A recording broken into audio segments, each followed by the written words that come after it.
We will leave the honors and social work.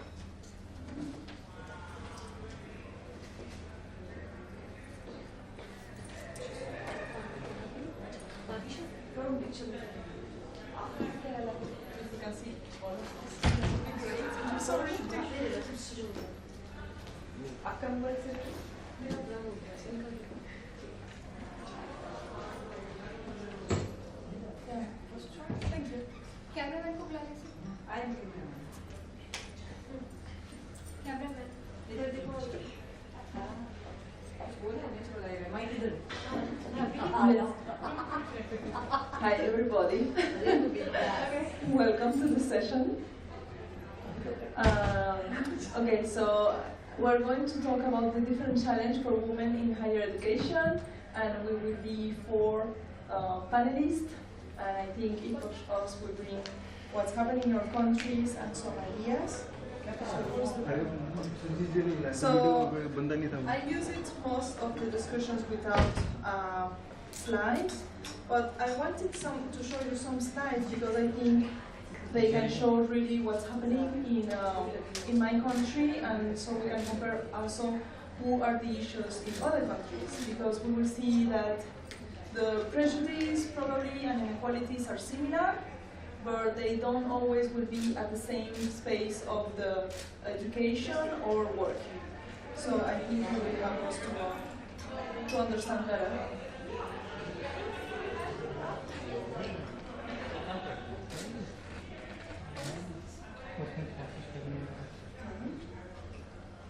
It's not opening.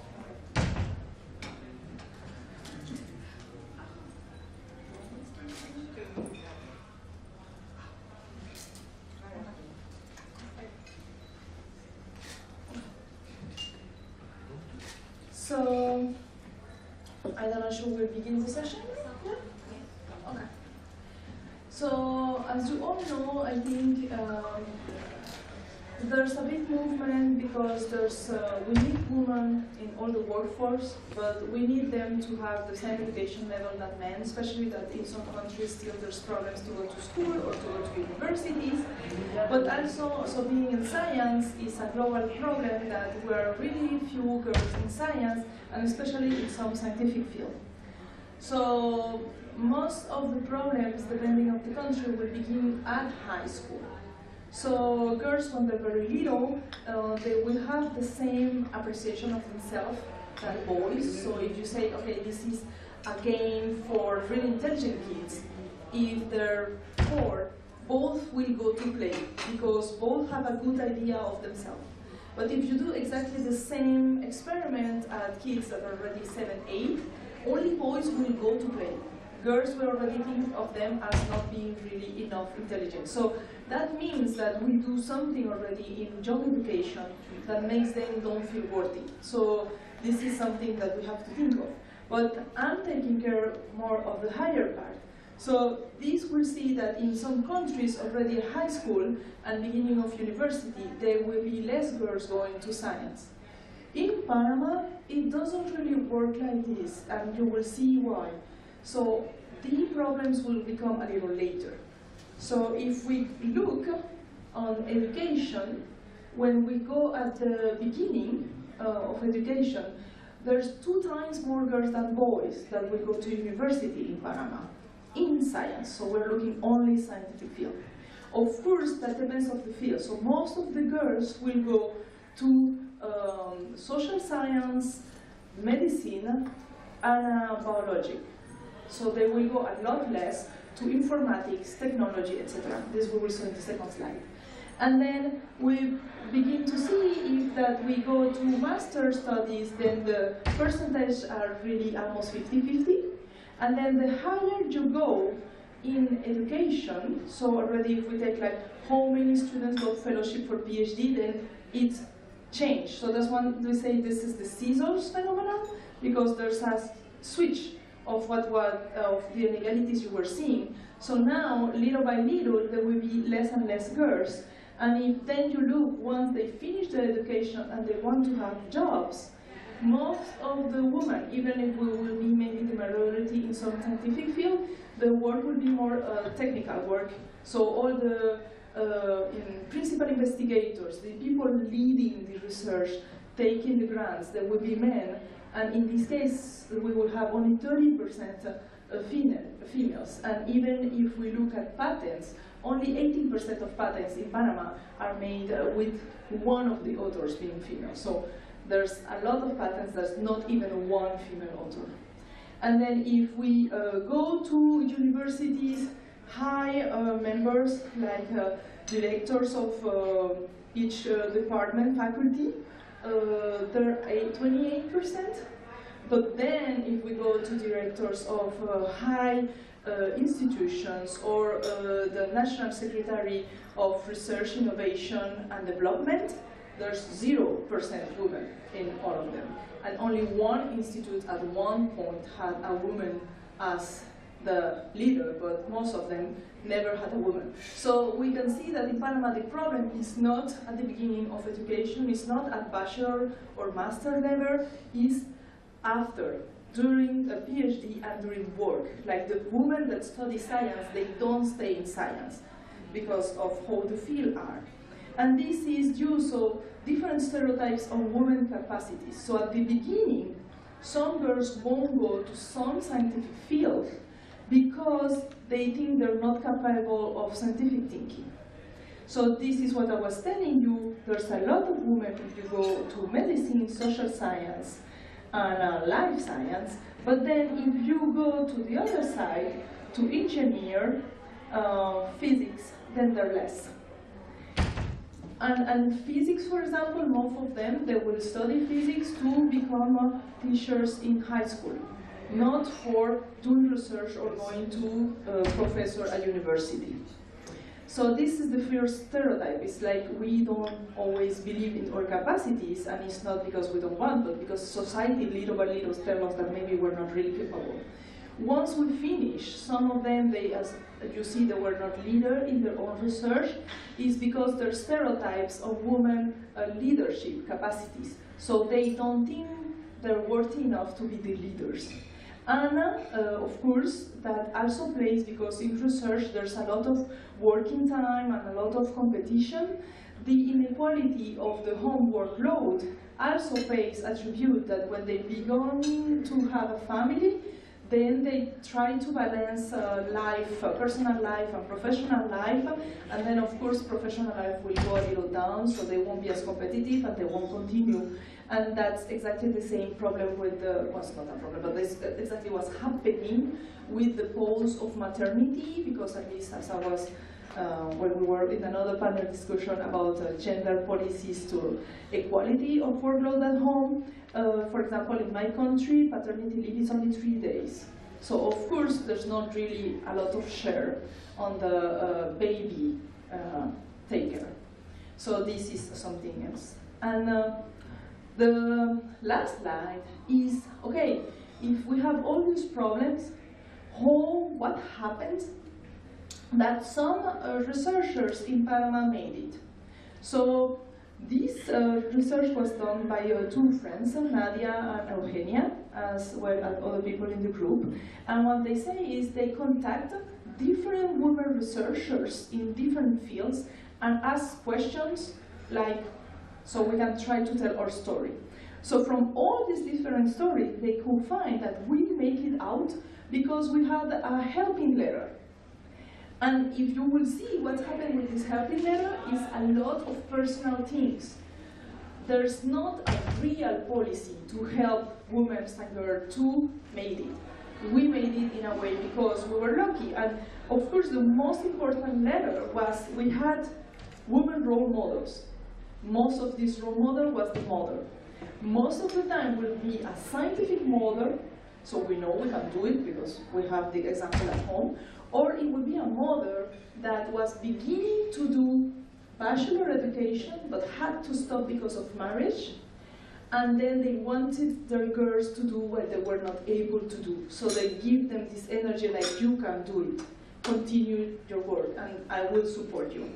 So this is one, and then This is the same with mentors, especially to having a good mentor or a good net of women helping you. That's also really important, and that's why, like here, the Soul Sister is a really important system.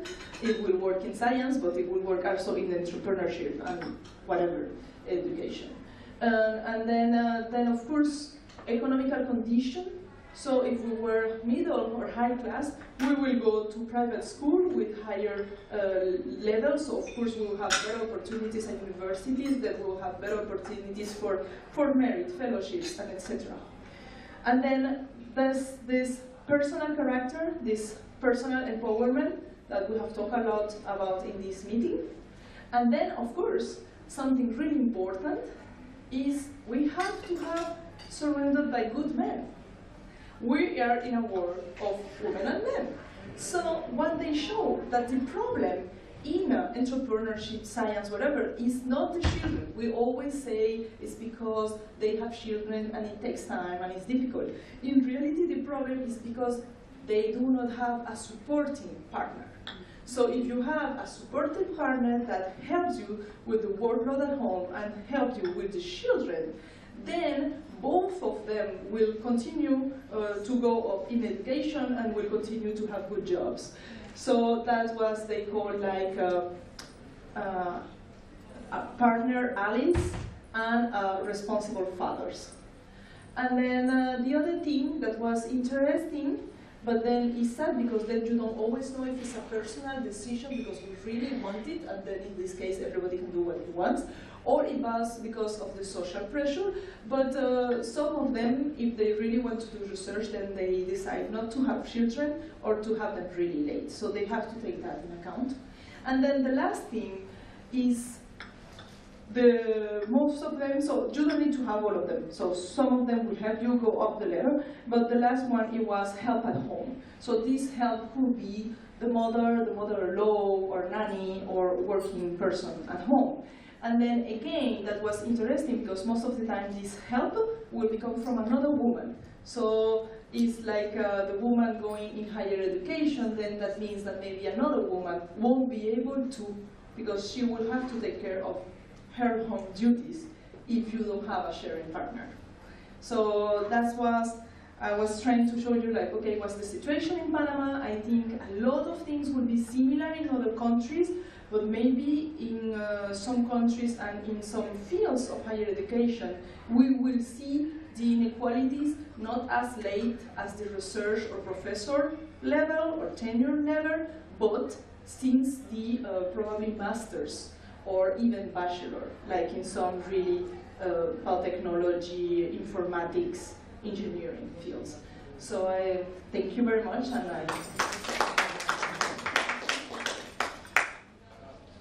May I ask you something now? yes. You have told us about many things like why a girl is not taking, girl is, something is preventing that girl to pursue higher studies, and especially with the science subject. Don't you think that education itself is a cause that they are not getting, that they are not pursuing this higher education? I don't know about your country, but in our country, Ram, it is written that Ram, who is a boy, will play, and Sita, who is a girl, would only cook food. So somewhere down the line, education itself had created a caste for that girl, and that too taking in higher education, and that too in science subject, which is a sort of difficult subject. So somewhere down the line, that education itself is preventing that girl to go and pursue her dreams and to go in higher studies. Don't you think that education itself is education itself is preventing the whole theory of a girl pursuing higher education, and that too in science field? Yes, you're right. I think education is really important, especially for small kids. So there's some things in Panama, like when I was little, we have a class that for girls we learn to cook and to sew. And boys will do other more mechanical things. That doesn't exist anymore. Now they have to do all of them the same. So education is changing. So these patterns are changing, but you're right, because if you take a preschool and then if you go also to malls, you will have like all the cooking and taking care of children is for girls, and the boys will be Lego, construction, mechanical, so they will already know that they can do and create, and we will know that we can only be doing the workshop at home. So I think education is really important, and at both levels. At school, that maybe in a way is a little easier to change, and at home, that of course it will take more time because you will have to really educate adults and make them learn like how this is important. But I think that I have seen, maybe because we're a small country, the change sometimes are faster. Some change are taking really long time. So now we have a lot of problems about sexual education and really gender equalities. And now we have really strong religious group now, so there will be a discussion, because they don't want this change to, like, the level of equality we're now is the level maximum they want to accept. So I think like to have a good higher education and to women be able to go to it, especially in the science fields, we will need a really good education with gender equality since preschool through primary school and high school. Thank you. I think mother can work the next generation. If mother sensitize their voice, then the next generation will be. The problem is that patriarchy is a very whole soul concept. Mother itself is a part of that patriarchal system where she only believes that a girl has to do this. And that's the main. That is the. Sorry, but we're just gonna go to the panel. Yeah, After that, we will have discussion in the time to talk. We won't be having extra time. Okay, Sandra, having such beautiful discussion. Yes, I'm adding to whatever thoughts has given by Sandra. I'm just adding what the scenario is going on in India. Whatever I have been observing during my study time, during my official time. Recently, I want to share my recent experience. I have been facing my one interview that was at CDEC Noida. That was a project organized by the United Nations. And it was the combined project for the various countries. Like, I'm a professor for engineering students. I was supposed to go to teach engineering students for few countries like Vietnam, sometimes like US, a few countries are there, Thailand also, Fiji Island. The interviewer, some guy was from the Ministry of the Human Resources. He said, what is your age, Rashmi? He asked my age. Okay, you are married? These are the constraints he was asking. He was not asking my qualification, my specialization, like I'm efficient for these technologies. But he was asking, okay, so you must be having family planning for within 2-3 months, and your in-laws must be asking to come back, because this is a 1-year project. You are not allowed to come your hometown. Then I said, I will manage, I will talk to my family. My family is very much supportive. Let me introduce with this work, let me start this work. This is an interesting, challenging project for me. I will have the exposure for international students with various countries. Then he said, let me think, and still this process is in process. They have not confirmed me. Then I asked HR people, they said, Nashmi, I think this is very difficult, and you are married, this is major constraint, and you are a girl. We have to think for your security also. Sometimes like few places, those are still like under developing stage. So this is not safe if we are sending some women to those places. Like some islands, this is under process. We are sending only male candidates for teaching them. Then these are scenario. And if I say like some constraint like social factors in families, when we see like relatives, sometimes like parents, okay, like you have been graduate, now you are ready for marriage. Just start to how to cook, just learn these things, like learn something how to decor your houses, just do these things. Why are you going for higher education? Whether this is social science, whether this is arts, whether this is engineering, whatever. This is sometimes like 70% I can say, like. And similarly, like I'm working as a professor in my boardroom and anywhere. The boardroom, like higher designation positions. 70-80% are only male, not females. And when I go for conferences in IITs, the panel, 70% are male only. And only by chance, if 2-3 females are there, and we are trying to put in some thoughts, they are looking like this. How dare she try to speaking something? Seriously. And recently I have been to IIT Kanpur for some project. I was putting something like, 4 or 5 girls were there and they were looking like that. How can they interested in such projects? How can they dare to be like this? Sometimes like, they are not accepting it still. I don't say all are the same, but still these are the challenges what I have faced during my journey. And in family also like sometimes like my parents are not like this, but really few parents are like, why should we invest for girl? She is going to marry, she is going to other house. Why should we waste our money? Better to invest this money to our son. He would be taking care for us. So these are the challenges, like what I noticed. So like we have to thought for this, we have to think for this. Okay? So any questions? Yes.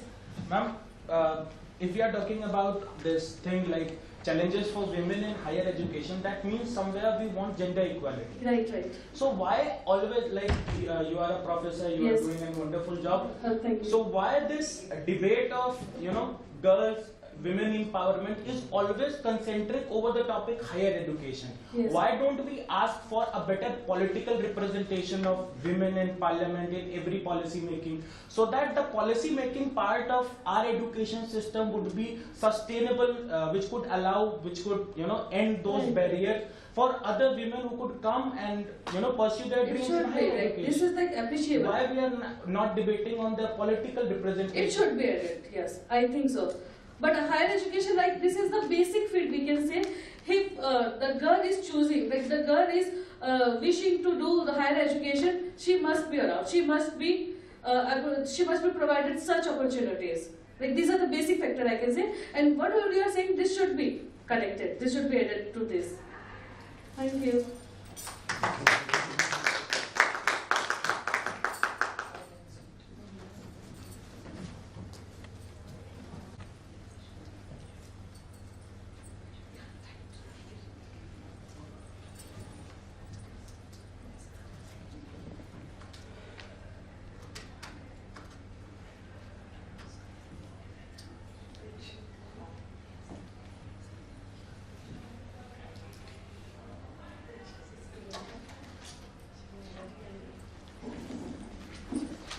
Hi everyone, my name is Charlene Masharia, and I'm currently a PhD student studying education, coming from California, though I'm originally from Kenya. And it was an honor to hear from the two doctors before me, Dr. Rajni and Dr. Sandra.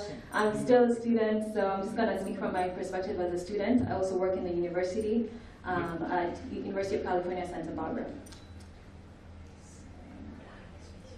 So my first point, what I see as one of the big challenges for women in higher education, has a lot to do with what the gentleman, the guy in black, hello. So I was saying the first point I have has to do with what you're saying, because I'm in the field of education, and so I feel like the first challenge for women, or for anyone really, is the current education system. The current education system, even like looking at the history of America, it was set to do certain things. Like first of all, it was only set for like the elite in society, the rich people, the white people, and then like over time it changed because based on like what they were trying to do, and they were trying to go to war, they were trying to build more workers. So like the education system was molded by those people who are in policy, and now at that point it was only the rich, the elite who were just thinking about themselves, and everyone else was kind of being prepared to just be workers, kind of financing the elite. So that's the foundation of the education system. So I feel like in order to change, the first thing to change would be just the whole education system, and like you're saying, from looking at the policymakers, the education policymakers, there needs to be more women, and then so when we change that foundation, I feel like that's the best thing we can do.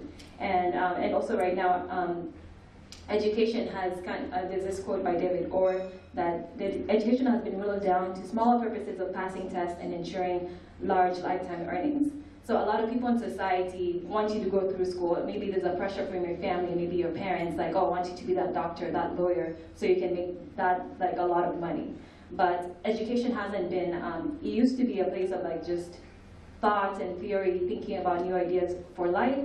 So I feel like education needs to be reinvented, to be about learning about ourselves, learning about your identity, your history, also about the problems, the real problems. And then in order to, first of all, heal yourself, and then that way you can go ahead and heal the world. For me, I came into university, my undergrad, I came in as a biology major because I wanted to be a doctor. But then along the way, I ended up switching my major to psychology. And through that major, I started learning about myself. I started healing about things from my past because I realized I want to be a doctor. I want to go heal people. Yet I have so much in my life that needs healing. So I was broken. So let's say I didn't even focus on healing. I just went through school, passed those tests, those biology and all that, and then ended up being this doctor. And what kind of doctor would I be? Like, I would be broken in my own self. How much healing will I be doing in the world? So I feel like, first of all, education should be reinvented and like revolutionized so that it's about healing the self, and that will be not just for the, it wouldn't make a difference just for the woman, but for just everyone in society. And then the next point I wanted to make, okay, I don't know what happened, but the next thing was I was looking at impostor syndrome. So I don't know if you've heard of impostor syndrome. It's like a psychological term that, if I had the definition, that would be good. I don't know what just happened. Let's see. Okay, let me open it again. Okay, never mind. So impostor syndrome is it's a psychological term that, for example, you feel like you're not really meant to be where you're at. You feel like, for example, for women in higher education, you feel like, oh, you just got there because you're lucky. It's not like because you're able to do it on your own, or you don't have the mind to do it, and you're constantly just living in fear of being exposed as a fraud. So that's what it means, imposter syndrome. And they looked at this and they studied it, and they noticed that that syndrome is more common in women than in men. So you see people in higher education, even graduate education, and the women in there, they're feeling less capable than the men, yet they passed those exams, they got there because, yeah, they were equal, but it's still a fear that women live with. And I also got experience that myself, especially going into my master's education and just seeing everyone around me and feeling like they knew more. But I feel like one of the things that can help that is, that was mentioned before, just finding a good support system. This could be family, but also having a mentor. Like the issue of representation, especially having another woman mentor who you can see, okay, she's a woman, she did it, she got there, but they're able to like pass down those skills, pass down those tools to like make it in a world that wasn't made for them. So those are just 2 points that I wanted to share.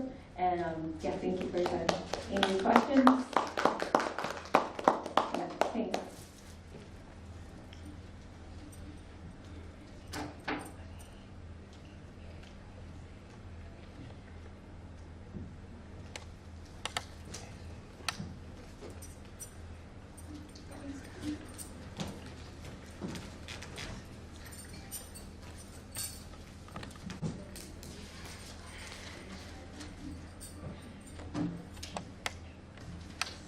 Good evening, ladies and gentlemen.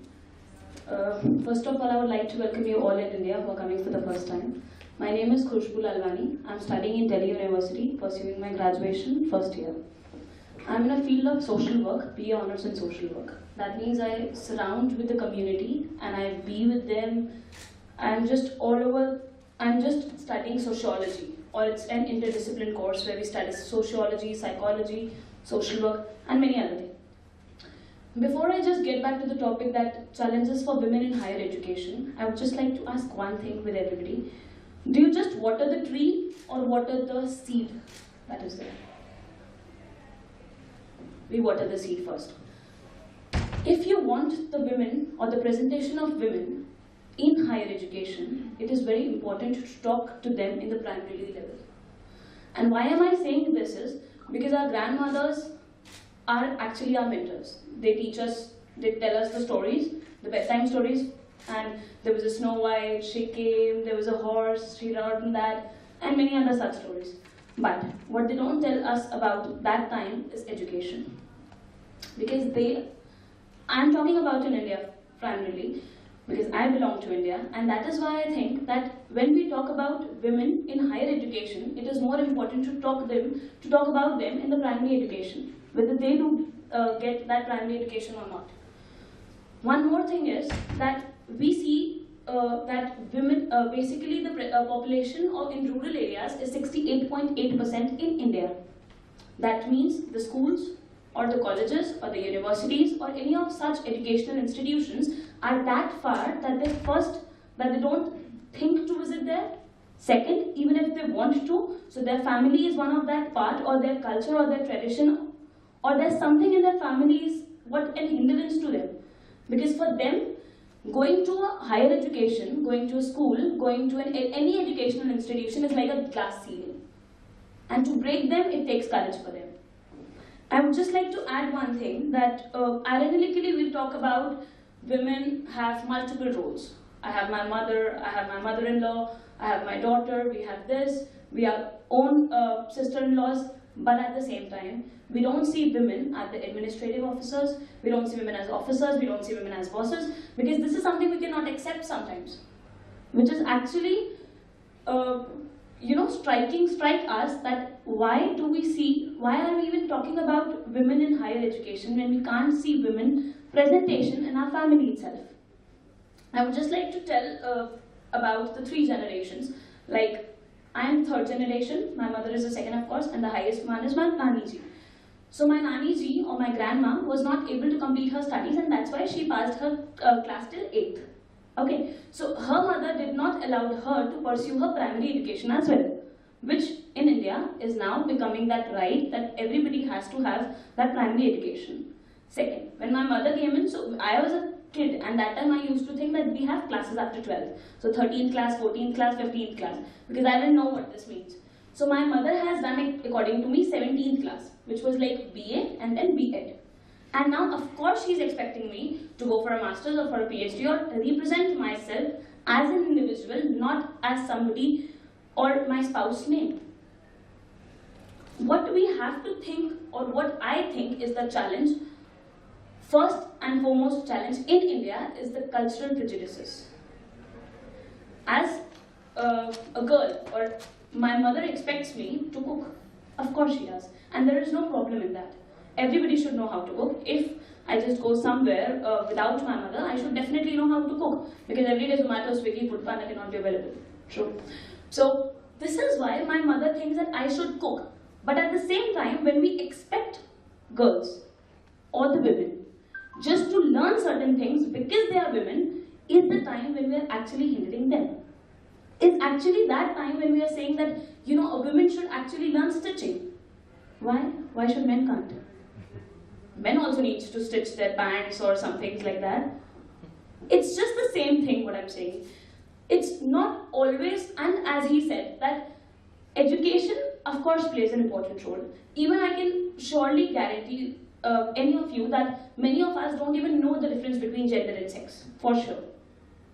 We expect men, at the same time, we expect men to just dominate, or sometimes we just expect men to lead, or he is the owner of the family or something. Women can also be the same. Why are we talking only about education when it is actually going at the ground roots in our families? And as a girl again, I would just like to add one thing. When you expect certain things to take place, you have to bring a change in yourself too. If I expect my friends, or if I expect my spouse, if I expect my father, if I expect my partner, if I expect my husband to give me that right, I should urge, or I should eagerly receive that credit too, in myself too. He should not just give me a credit, or he should not just give me that opportunity just because I'm a woman and I should lead there. But I deserve it, and that is why I should be there. Thank you so much.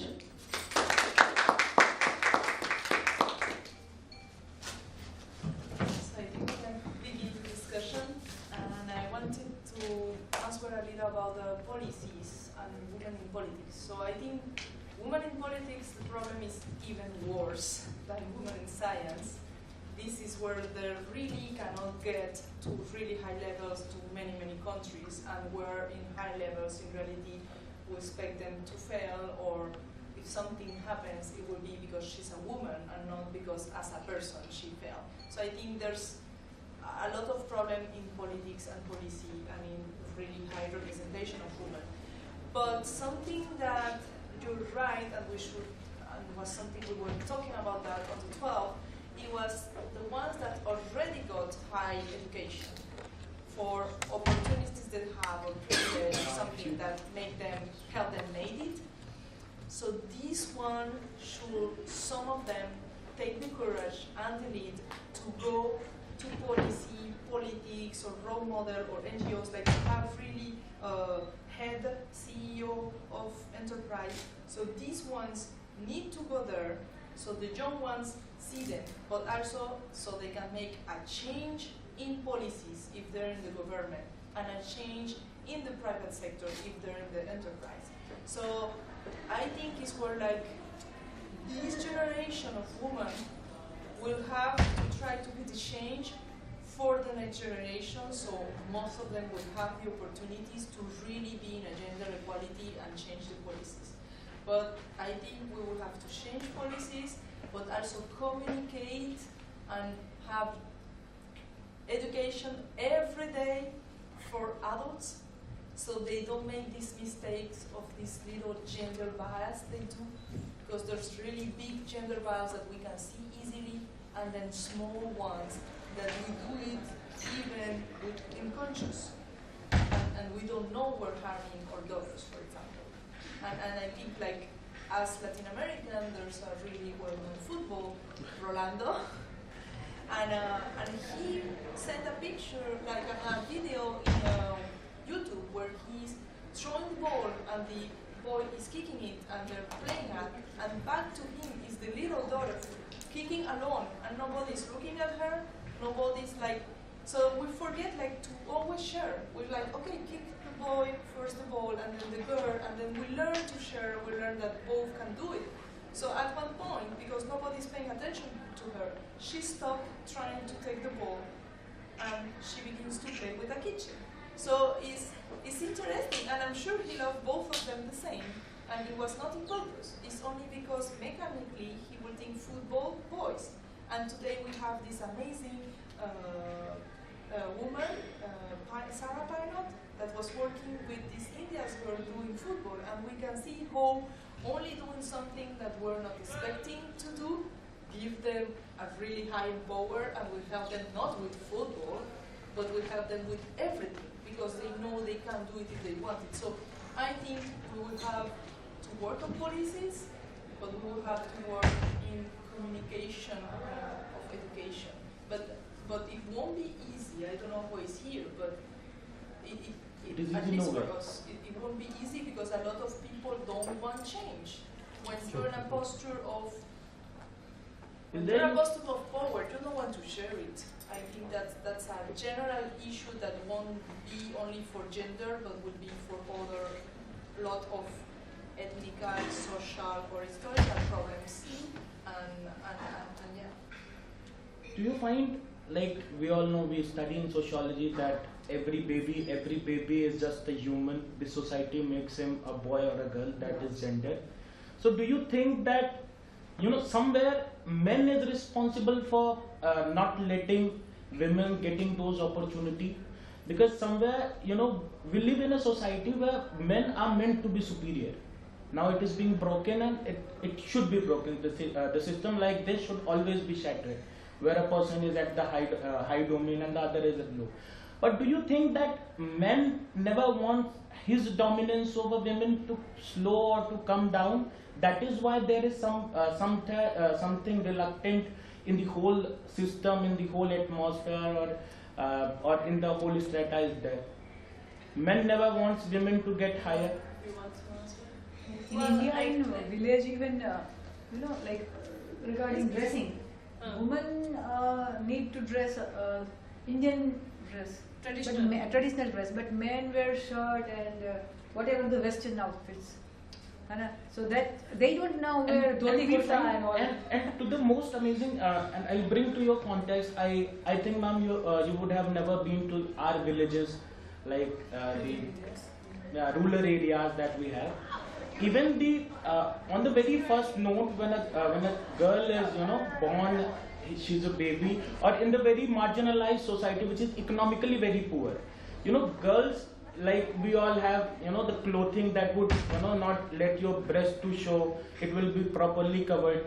But in the rural areas, what we find is that they are only wearing a strand. I cannot pronounce that. There is something, the strand, they are not wearing any bra.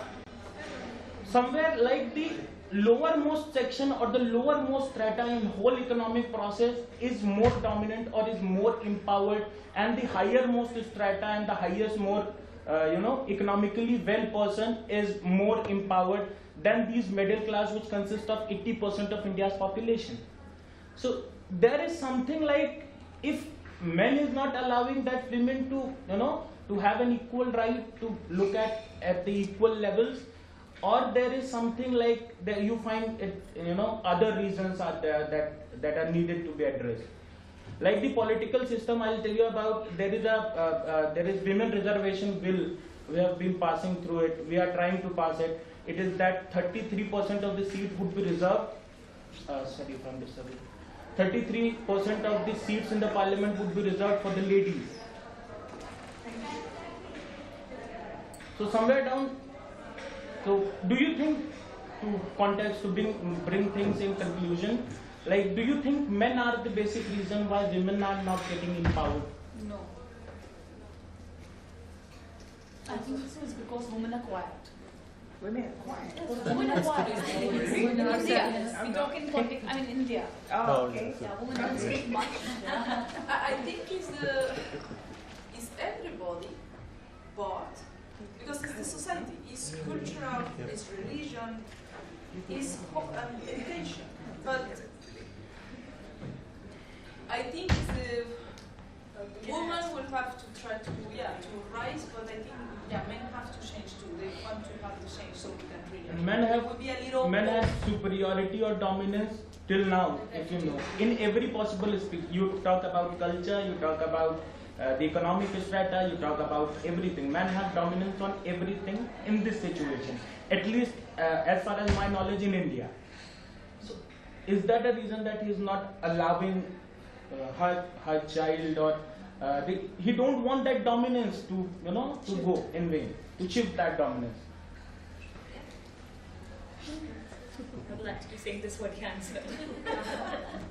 Yes, yes, woman has to take courage. She has to take the actions. You are an example that women are taking courage. I think so is because of few weaker women who can't stand out in society, and because of those weaker women, they don't want the higher women. Yeah, they don't want. Who don't have who are not earning or who are not economically sound. They don't want the other woman to take over or dominant. They don't want the other woman to be dominant, right? So I think with their support, the men work. The men coordinate with them, and they don't want the woman who's standing out to work better. I've seen that in my society, and being in India, since I work in a university, I see there women, they are vice chancellors, they are whatever they say in high positions. Still, they don't have that mentality. They say they're modern, but they aren't modern. They sit in I'm not saying to them. They sit in a panel, they discuss everything. Still, they're not modern. I'm telling you, the raw truth. They say that okay, gender, we are very sensitized towards third gender, whatever gender issues and all. We respect transgenders and all. They say, however, they aren't. When you see the roles back home, they're beaten by men, and then they speak here and there. And they're still tolerating everything. Tolerating, and they teach other women like us to tolerate and adjust. I'm telling you, they tell us to tolerate and adjust, and they say, you're a woman, you have to adjust. On the same of culture, you have to Indian adjust. culture, Yeah. like they say. And that's the reason India is lagging behind India. And I think it will take 100 years for India to be advanced, 100 more, 200 years for India to be advanced, still developing country. I don't know if you have more comments or questions. Yes. Let's have photos. So I just have a question to all of you, like how do you think a woman can dominate, like you said, the challenges, higher education, so like men makes robots and all, and women go back home, right? That's what is required. How can a woman become dominant in society? How can she dominate in a man's world? Woman doesn't have to dominate in a man's world. She doesn't. She only has to dominate in her own. That's it. So you want to say that a woman is using the feminism, right? she should have a courage to stand out and speak what she believes in. Doesn't matter is it a man, it's a boy, it's anybody in her family also. Because I personally believe that you belong from India, right? Sometimes it's the men who suffer. That there are cliches between the daughter-in-law and the mother-in-law, and the men is being suppressed which to choose. Because he is being in both ways. He wants to choose his wife as well, he wants to choose his mother as well. But he can't stand out that. So that time, the enemy or not being able to raise the voice is in front of a woman itself. It's not in front of the man. Because he can say personally, she can say personally to him that, you know, this are the things and I'm not liking it, like about your mother. She can hold him that. But at the same time, she cannot raise her voice in front of his mother, in front of her mother-in-law. The point we have to understand is that everything should not be at the higher level or at the higher hierarchy. In reality or in the base studies, that's what we are seeing it. That however we talk, whatever we say, the truth is that we are not implementing it on ourselves. We are just speaking it out, and more or less what important is to just raise your voice and to sit back and talk about this in your families, in your culture, in your society, where you think your voice would be respected. That's it. There are so many dowry deaths in India, you know. India is infamous for dowry. And you know, I've seen like so many dowry deaths happening in front of me, and I've seen women, they don't raise their voice. When the woman, when she's dying, she says, I won't take my husband's name. Why? We don't have the answer. Right? I just would like to ask you one thing.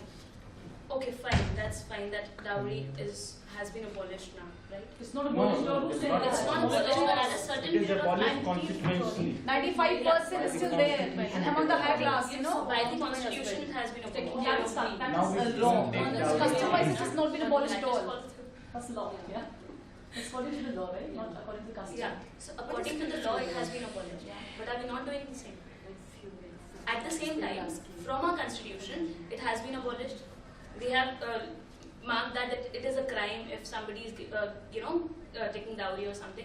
But we are doing again something. Whenever you want your daughter to get married, of course you would certainly do all those things. No, I wouldn't. I'm not married, and I never did that. My father married my sister got married, and he married off my sister. He said the guy who won't ask for dowry, I'll get my daughter get married to that man, right? And I've seen in my college, I have got IITs, you know, professors, and who say that got to say, my father, the guy was saying he wants 28 lakhs, and I told my father, please give 26 lakhs. Imagine a girl who was in an IIT from she's an IIT professor. She's an IIT professor in biotechnology, and she says dowry, she's okay with them, and they are empowered women, you know. She's collecting all the amounts. So it's all a No, she's empowered woman, but she's patriarchal by mind. Yes. Why? Because today she's patriarchal, tomorrow she's going to, she's the Same one who business will go to her daughters. And if she sees her daughter-in-law rising, she will suppress her. And this hierarchy continues. If you want In India. if you want a woman to suffer or to be recessive, then you are also, you are also in a generalized, you are also a patriarchal person.